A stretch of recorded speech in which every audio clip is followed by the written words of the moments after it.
yang para pihak yang mengikuti konferensi pers ini, dalam konferensi pers ini kami LBH Papua bersama perwakilan 8.300 buruh pekerja PT Freeport menagih janji Ketua DPR Provinsi Papua dan juga Ketua MRP terkait persoalan buruh pekerja PT Freeport. Nah, konferensi pers ini sengaja kami buat untuk kemudian menunjukkan terkait upaya-upaya yang telah dilakukan oleh perwakilan buruh pekerja PT Freeport selama tahun 2020 dan dari hasil upaya yang sudah kita lakukan. Oke, perlu diketahui bahwa dari upaya yang kami lakukan, yang pertama yaitu menggugat Dinas Ketenagakerjaan di Pengadilan Tata Usaha Negara atas tindakan pengawas ketenagakerjaan Provinsi Papua yang ada di dalam Dinas Ketenagakerjaan Provinsi Papua yang tidak menerbitkan nota pemeriksaan kedua. Seharusnya dalam ketentuan ketenagakerjaan, apabila pengawas telah menerbitkan nota pemeriksaan pertama itu selama 30 hari, apabila nota pemeriksaan pertama itu tidak dilaksanakan, maka pengawas harus menerbitkan lagi nota pemeriksaan kedua. Nah, setelah 30 hari karena pengawas sudah menerbitkan nota pemeriksaan kedua, maka kami melakukan upaya hukum, yaitu memohon fiktif positif di Pengadilan Tata Usaha Negara Jayapura. Nah, ini perlu kami jelaskan sedikit ini terkait putusan ini. Yang publik perlu ketahui bahwa putusan itu tidak menghilangkan nota pemeriksaan pertama. Permintaan kami kepada Pengadilan Tata Usaha Negara yaitu memerintahkan pengawas Dinas Ketenagakerjaan Provinsi Papua untuk menerbitkan nota pemeriksaan kedua. Nah, jawaban yang kami dapat yaitu pekerja aktif di sana. Nah, yang ketiga, karena mereka aktif di sana maka harus diberikan hak-haknya, baik upah dan juga tunjangan lain. Itu yang terisi di dalam nota pemeriksaan satu. Nah, perlu diketahui bahwa nota pemeriksaan satu isinya tidak dijalankan oleh manajemen PT Freeport. Nah, karena tidak dijalankan maka setelah 30 hari sewajibnya itu pengawas Dinas Ketenagakerjaan menerbitkan nota pemeriksaan kedua. Tapi karena dia tidak mengeluarkan itu, sehingga kami menggugat Dinas Ketenagakerjaan Provinsi. Perlu publik juga ketahui bahwa di dalam nota pemeriksaan kedua itu isinya mempertegas nota pemeriksaan satu sesuai dengan aturan. Gitu. Nah, itu duduk upaya pertama yang kami lakukan. Kami juga perlu sampaikan ke publik. Rupanya dalam beberapa kesempatan kami menemukan fakta di mana manajemen PT Freeport itu menjadikan putusan Tata Usaha Negara itu sebagai dasar. Tapi kan seperti yang sudah saya sampaikan tadi, putusan Tata Usaha Negara tidak menghilangkan nota pemeriksaan satu. Jadi sekalipun manajemen PT Freeport menggunakan dalil tersebut, tapi secara hukum dalil tersebut itu tidak benar dan membuktikan bahwa dalil itu bagian dari tindakan mengada-ngada yang dibuat oleh manajemen PT Freeport. Nah, kan sangat memalukan perusahaan yang terkenal secara internasional maupun nasional Indonesia, tetapi dalam persoalan ketenagakerjaan dalam hal ini buruh, dia menggunakan alibi-alibi yang tidak rasional, bahkan tidak sesuai dengan hukum. Ini sesuatu yang sangat-sangat memalukan. Dan kami harap kepada publik untuk tidak dengan secepat itu mengunyah ataupun mempercayai semua alibi-alibi PT Freeport, karena ini bagian dari alibi yang dibuat-buat oleh manajemen yang tidak peduli terhadap kondisi kesejahteraan buruh. Nah, yang berikutnya perlu juga kita sampaikan bahwa upaya lain yang kita lakukan yaitu mendatangi beberapa tokoh agama. Salah satunya adalah Sinode GKI Tanah Papua. Kami ketemu dengan beliau dan kami sampaikan terkait kondisi ini. Kenapa kita harus ke sana? Karena mayoritas buruh yang melakukan mogok itu kurang lebih 30-40% adalah umat Kristen.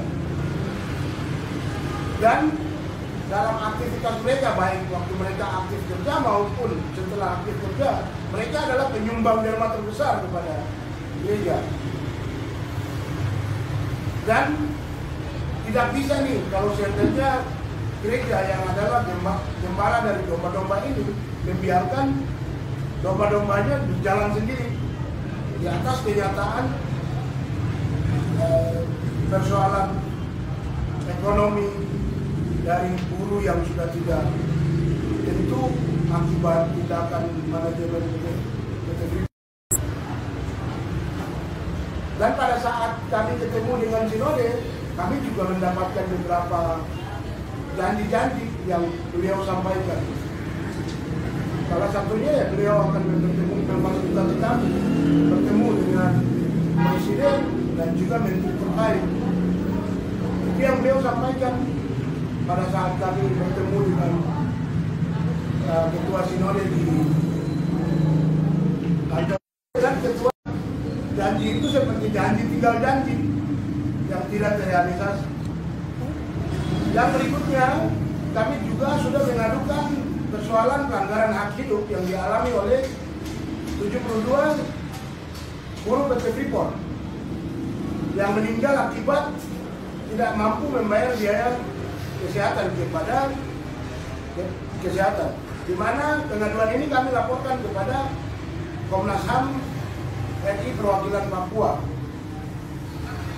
Dan sampai saat ini kami belum mendapatkan perkembangan yang dilakukan oleh Komnas HAM Perwakilan Papua. Yang berikutnya juga atas tindakan gratifikasi yang dilakukan oleh Disnaker dalam menghadapi buruh di Pengadilan Tata Usaha Negara, kami juga sudah mengadukan ke komisi kepada rekan-rekan perwakilan 8.300 buruh mogok kerja PT Freeport untuk menyampaikan beberapa hal terkait dengan upaya-upaya yang sudah kami lakukan di tahun 2020 dan juga harapan yang akan mereka sampaikan. Begitu juga kita juga akan memberikan ruang kepada perwakilan dari ibu-ibu buruh mogok kerja PT Freeport itu menyampaikan kondisi yang dialami selama ini. Oke, sebelum saya lanjutkan, perlu publik ketahui bahwa perjuangan mogok kerja PT Freeport yang dilakukan oleh para buruh yang berjumlah 8.300 ini, dengan memasuki tahun 2021 ini, maka telah 4 tahun lamanya mereka melakukan perjuangan mogok kerja. Perlu diketahui bahwa perjuangan mogok kerja merupakan perjuangan normatif yang dijamin dalam Undang-Undang Nomor 13 Tahun 2003 tentang ketenaga kerjaan. Selanjutnya, saya berikan kesempatan buat rekan-rekan.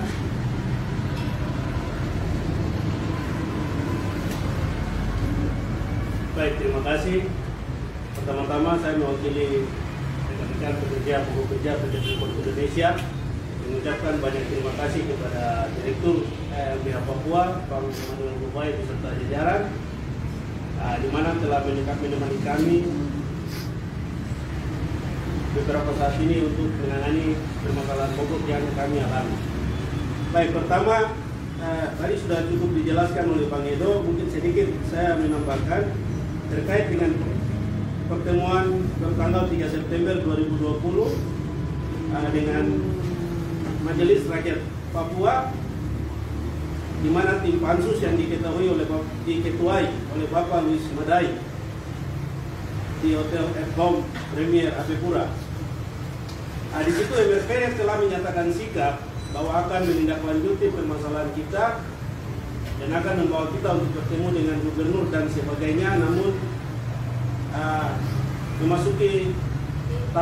sampai memasuki tahun 2021 hal itu belum juga terjadi terkait permasalahan kita, sehingga besar harapan kita agar apa yang telah dikatakan oleh MRP di tahun yang baru ini untuk segera ditindaklanjuti. Dan untuk DPRP tertanggal 28 Juli 2020 pertemuan yang kami lakukan bersama-sama dengan tim LBH Papua dan juga langsung bertemu dengan Bapak Ketua DPRP Provinsi Pak Dolirong Dorbanua, di mana beliau menjanjikan kepada kami bahwa akan mempertemukan kami dengan Kepala Disnaker Provinsi, pihak LBH Papua dan berbagai instansi lainnya untuk duduk bersama dan menyelesaikan permasalahan ini.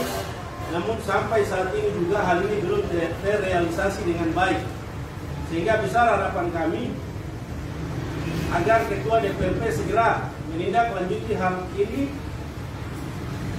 dan memfasilitasi pertemuan antara kami pekerja LBH Papua dan juga dengan manajemen PT Freeport Indonesia. Dan yang terakhir mungkin tertanggal 26 November 2020 kita juga bersama dengan tim LBH Papua mendatangi kantor gubernur, dalam hal ini Biro Hukum, untuk melaporkan permasalahan yang kami alami. Namun sama juga kami dijanjikan atau diberitahukan oleh Ketua Biro Hukum bahwa masalah kami sudah dinaikkan ke level lebih di atas. Dalam hal ini mungkin Bapak Sekda ataupun Bapak Gubernur Provinsi Papua. Namun sayangnya sampai hari ini juga hal ini belum terrealisasi juga dengan baik, sehingga besar harapan kami agar semua hal yang kami maksud di sini, pemerintah Provinsi Papua, dalam hal ini Bapak Gubernur Provinsi Papua Lukas NMB beserta jajaran, untuk segera melihat hal ini dan menindaklanjuti pertemuan-pertemuan yang kami maksud agar masalah kami segera atau cepat untuk diselesaikan dengan baik. Baik, mungkin sekian dari saya. Mungkin selanjutnya akan ditambahkan oleh rekan saya, Bu Anton Awong.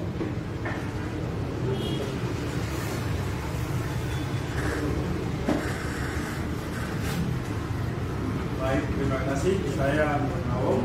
Saya salah satu perwakilan dari Biro Freeport yang merupakan saham dan program hukum untuk program HAM, program penambahan pemerintah negara. Dan diketahui sama dari yang sudah dijelaskan terkait persoalan kita sampai berbagai upaya yang sudah kita lakukan sampai hari ini. Sampai hari ini kita masih diabaikan oleh pemerintah, baik itu DPR, MRP, hukum, dan lembaga-lembaga lain yang sudah terlalu sering menjadikan kami pada kerja lebih cepat dan juga bisa bertanggung jawab terhadap kami sebagai rakyat. Sampai hari ini kami belum mendapatkan hak kami dan kami berharap supaya tidak ada lagi yang menjadi korban dari pelanggaran ini. Untuk diketahui semua bahwa terakhir kali kami melapor ke Komnas HAM terkait dengan pelanggaran hak hidup.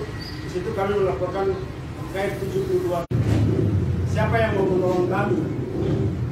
Hari ini sudah banyak orang yang meninggal Apakah Bapak-Bapak ingin juga jemaat Bapak-Bapak juga berkurang? Kami berharap ini menjadi perhatian bagi semua pihak supaya persoalan ini bisa selesai. Selanjutnya saya akan meminta ke salah satu perwakilan dari Ibu yang akan membicarakan tentang dampak-dampak yang telah kita alami.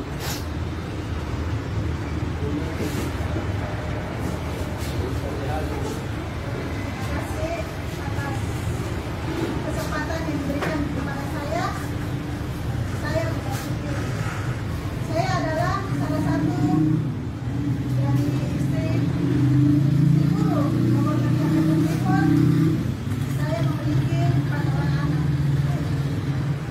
Selama suami saya putuskan upahnya, tambah lagi BPJS, kami sekeluarga sangat kesulitan. Masalah keuangan untuk memenuhi kebutuhan kami sehari-hari, mulai dari makan kami maupun sewa rumah kami, dan juga biaya pendidikan masa depan anak kami. Tapi selama 4 tahun ini tidak ada bantuan ataupun sekali dari PT Freeport maupun pemerintah. Yang kami harapkan selama ini, harapan kami sebagai istri buruh kepada Bapak Presiden, kepada Bapak Gubernur, Ketua DPR sama Ketua MPR, MRP, supaya segera pemerintah bisa mengatasi permasalahan agar bisa hidup normal kembali. Mungkin banyak Pak permasalahan kami di kehidupan kami di keluarga, tapi mungkin sudah 4 tahun tidak bisa kami berikan kepada Bapak. Mungkin Bapak bisa melihat. Itulah harapan kami, segera permasalahan kami diselesaikan, Pak. Terima kasih.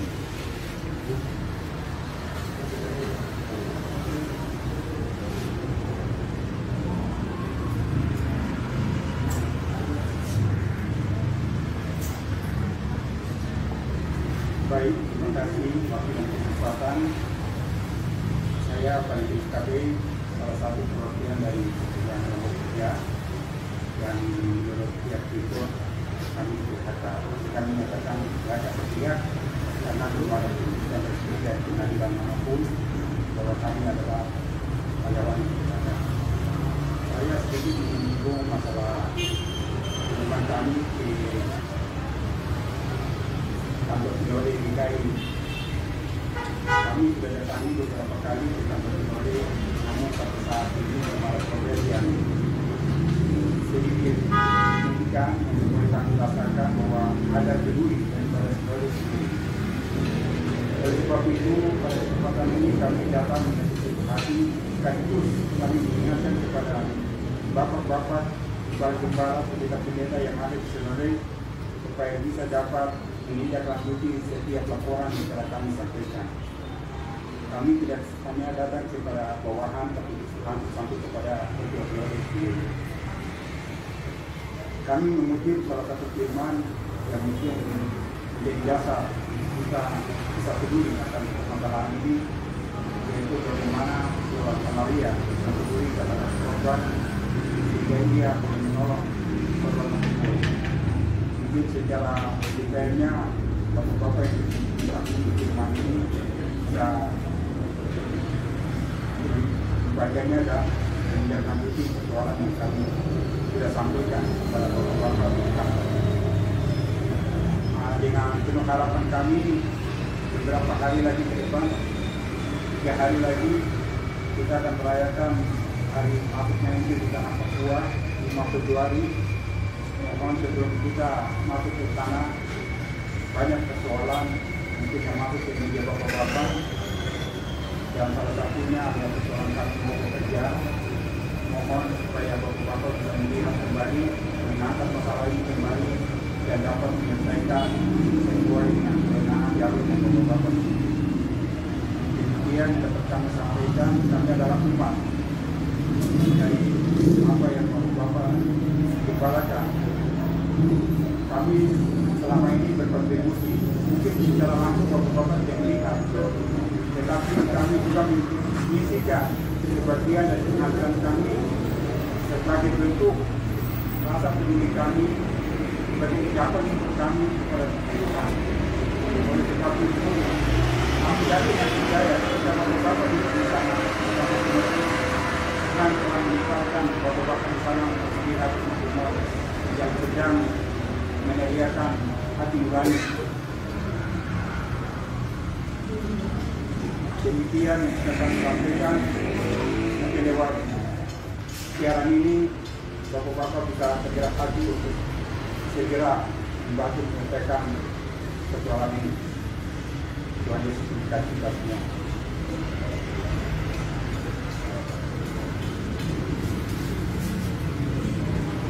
Oke, itu tadi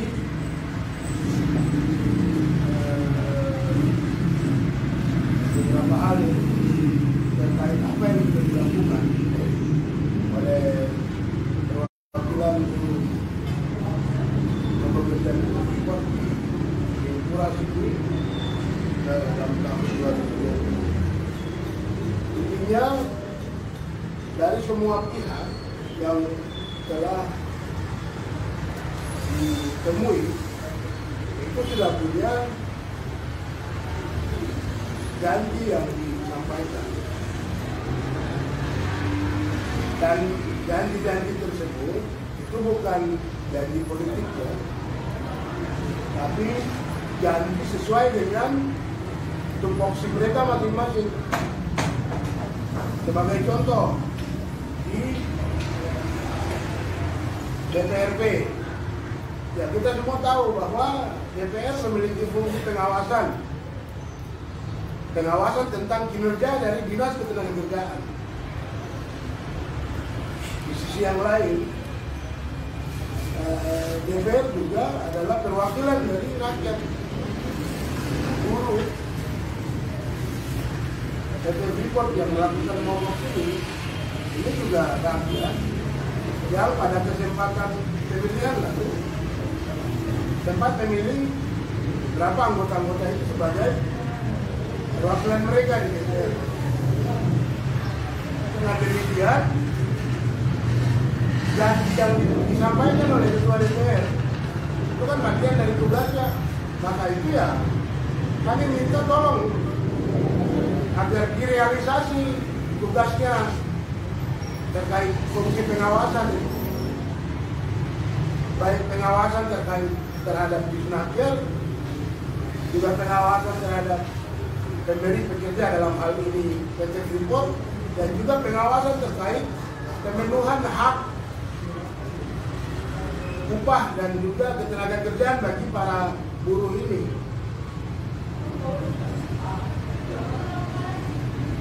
Nah, dengan begitu ya kami akan kemudian melihat bahwa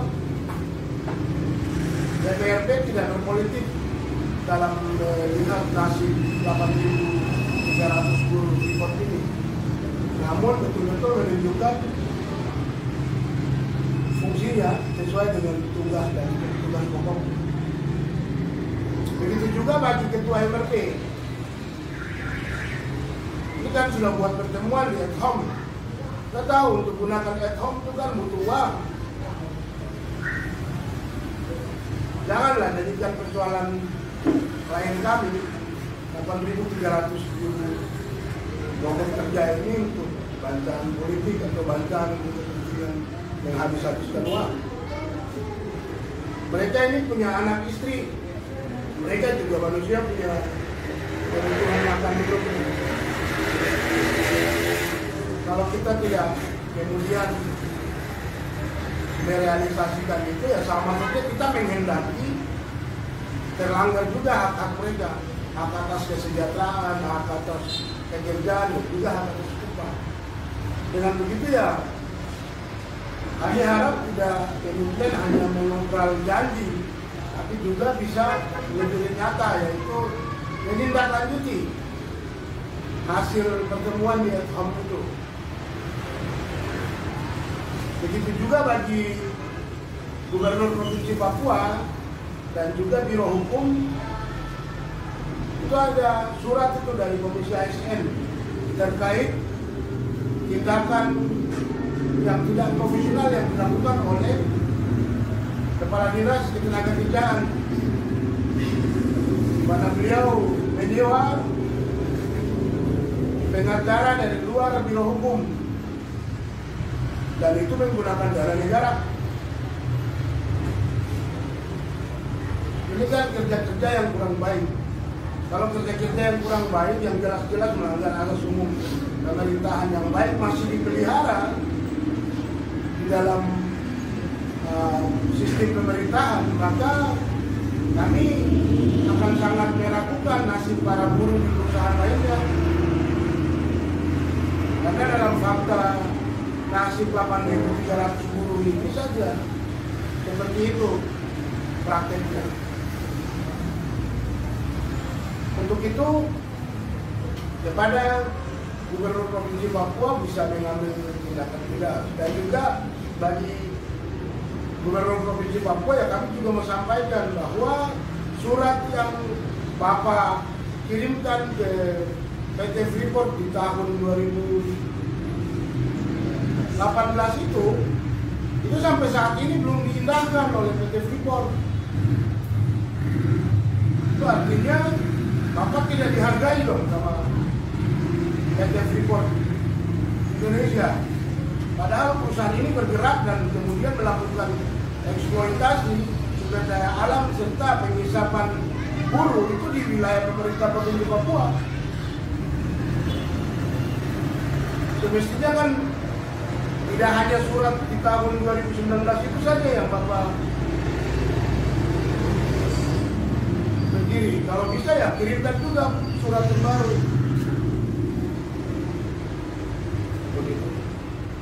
Terlepas dari itu ya kami juga mau sampaikan kepada Gubernur Provinsi Papua dan juga Presiden Republik Indonesia terkait janji PT Freeport yang ingin memenuhi kebutuhan finansial negara sampai 2041, seperti yang diberitakan oleh beberapa media terkait pernyataannya Pak Wenas. Bagaimana Freeport mau penuhi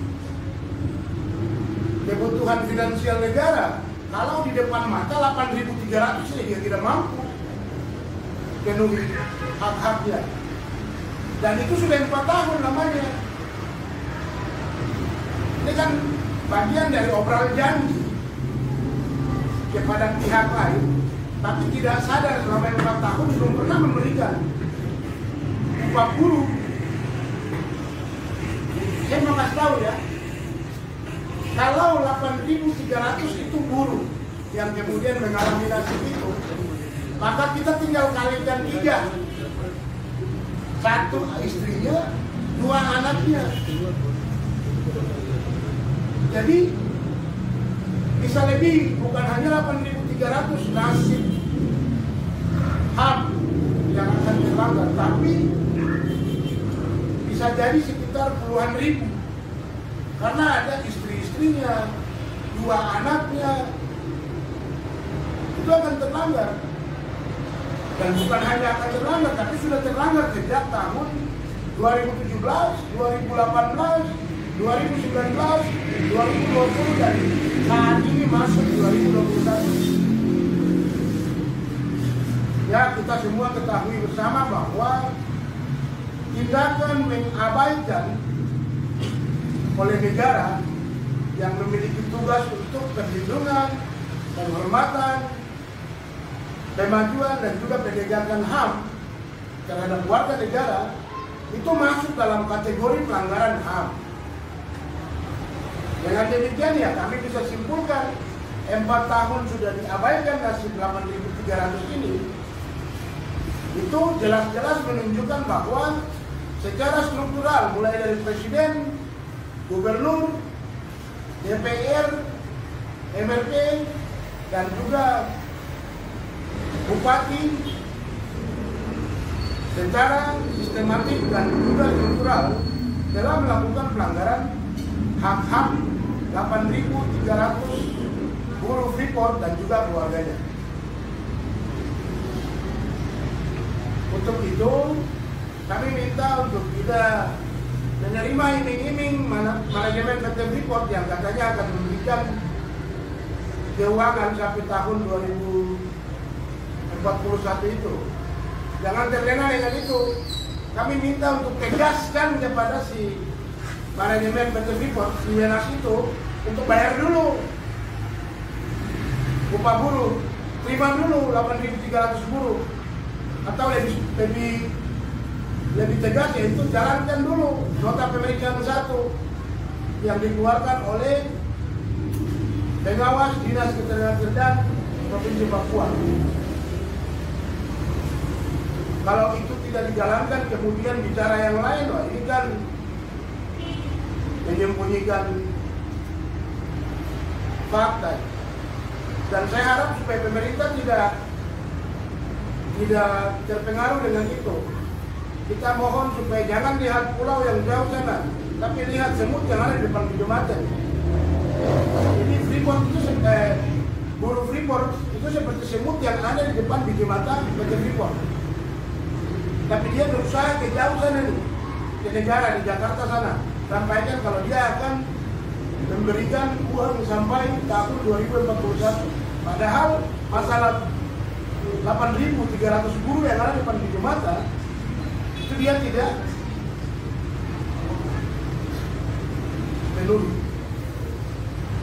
Mungkin itu yang perlu kami sampaikan.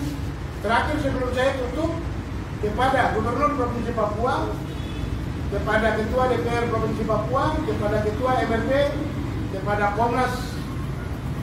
Ketua Komnas HAM Perwakilan Papua, dan juga kepada Biro Hukum Provinsi Papua. Dalam tahun 2021 ini kami akan datang kepada kalian untuk menagih janji kalian. Semua ini kita lakukan sebesar-besarnya untuk memenuhi hak asasi manusia dari 8.300 buruh mogok kerja PT Freeport dan juga istri serta anak-anaknya. Untuk itu tunggu kedatangan kami untuk menagih janji. Demikian konferensi pers ini kami sampaikan. Semoga diketahui oleh khalayak banyak dan kami minta kepada khalayak publik untuk mendukung gerakan buruh mogok kerja PT Freeport memperjuangkan hak-haknya dan mengambil kembali hak-haknya yang sampai saat ini masih dirampas dan juga ditahan oleh manajemen PT Freeport. Demikian, selamat siang, Tuhan berkati.